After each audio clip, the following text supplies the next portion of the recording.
What I'm about to tell you is one of the last memories I can still remember from middle school, and not for a good reason. I'd argue that it was the most traumatic thing that has ever happened to me when I was in middle school. I didn't have a lot of friends. The friends I did have were all a little odd, but again, I was spent a lot of time together and enjoyed a lot of the same things. There was Greg, Jay, Mark, and myself. We were inseparable back then. It seemed like the four of us would last forever looking back, though it was pretty clear that Jay and I were beginning to distance ourselves from Mark and Greg. But that's neither here nor there. One summer, Greg invited the three of us on a week-long trip to Maine. Greg's family had a summer home up in Maine, on one of the little islands in Casco Bay. To be completely honest, this family was really secretive about the place, and none of Yusuf knew I'd existed until he invited us. There, his family was strange in general, but that's a story for another time. The drive was long and uncomfortable. I had a runny nose and was sneezing the entire time, which I could tell was really pissing off Greg's dad. He was so many of those over-the-top germaphobes, and I got truly uncomfortable anytime he'd look at me. Mark and I were also bickering about something stupid, but the two of us tended to get into that a lot. We had to drive the car into a ferry in order to make it to this land. That part was actually really fun. The house was small but pretty. I remember feeling detached from reality in that house. I can't really explain it. It was like a whole other world on that island. I still feel like it would be easy for a person to get lost in that house, if that makes any sense. This land had eerily dreamy feel. Everyone knew each other, and random people on the street would recognize and say hello to Greg when they saw him. We spent most of our time biking around, an activity that never got boring at Torridge. I'll skip the boring stuff. I don't remember all of it anyway. The second day of the trip, I couldn't find my Barcelona snapback cape anywhere. I was really upset since I was a huge Saucer fan, and it was one of the only pieces of merch. I had Greg said, thought I left it on the beach, but I was almost certain I'd brought it back. I remember crying to Greg's dad, who basically LD Getaway 10, not let something small ruin the trips. So that's what I did the next day after a long day of biking around. I realized one of my pens was missing. I had a pen collection at that time, which I wrote everywhere like a Zed weird kid. I couldn't remember whether or not I had taken that specific pen out of my case, but Jay said here remembered seeing me holding it on my bike.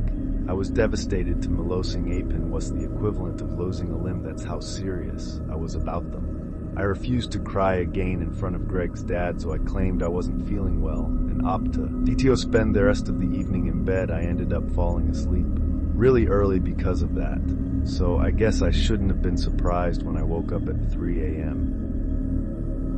and couldn't fall back asleep. I was rolling around trying to fall back asleep when I picked up on something. I froze for a few seconds to confirm what I was. Someone was whispering almost inaudibly. I had to focus really hard to even hear it. Was I dreaming? There was no shot. I tried as best as possible to make out what they were saying, but couldn't understand a single word. It sounded like it was coming from Mark's bed, the top bunk across the room from me. But I couldn't be certain. I waited a few minutes, but the whispering continued. For some reason, I was scared to say anything or reveal that I was awake. Eventually, I blocked the whispering out of my mind and fell asleep the next morning. It tried to forget about what had happened the night before. I debated asking my friends which of them had been doing it, but decided against.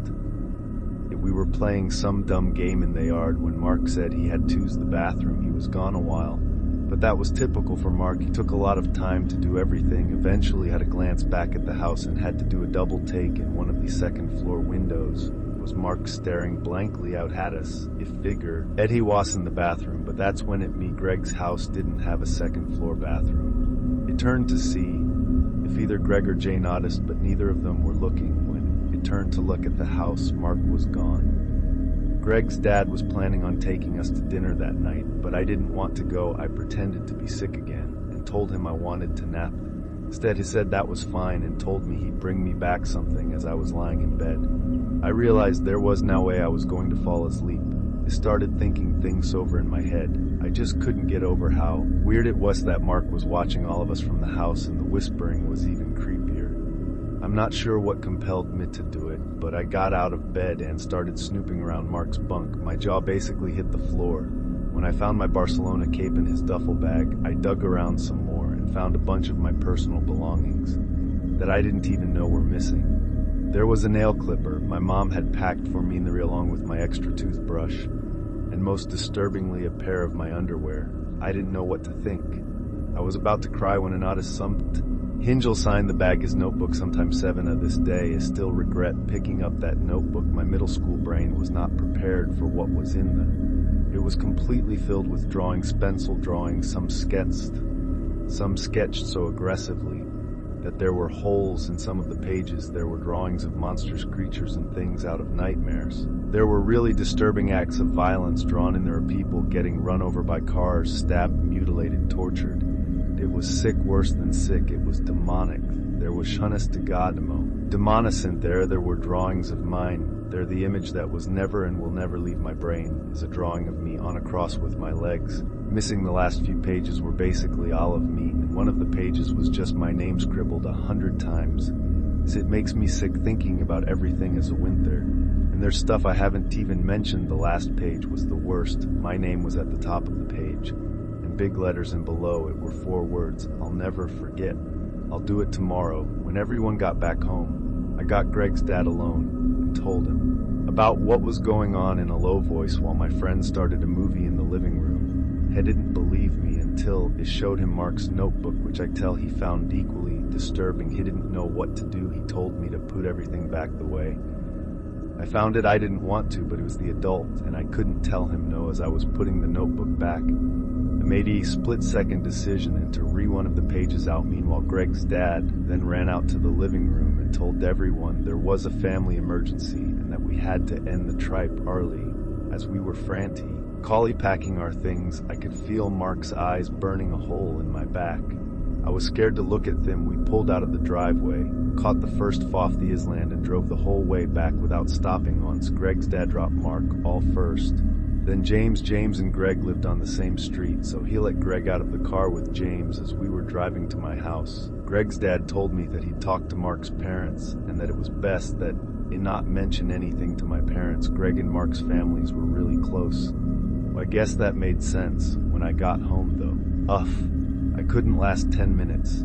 I broke down crying to my parents and told them everything. They were furious and called the police in the same minute. My parents were also outraged that Greg's dad would try to sweep something so serious under the rug. Things get a little fuzzy after that. I remember crying again while telling the police what happened. When they asked for proof, I was able to show them the page I ripped out of Mark's notebook. Apparently that was enough. The police obtained a warrant and actually found the notebook. My items were all returned, except me pen, which the police were never able to find. My parents didn't tell me much about how things went, but I never saw Mark again. His family moved and he never showed up to school again. He never hung out with Greg again either.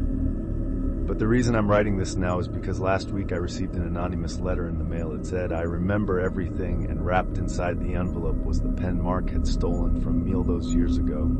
I have no idea how we found my address or why it's taken him so long to reach out. I'm honestly considering switching apartments. If any ni has any advice about my situation, I'd greatly appreciate it.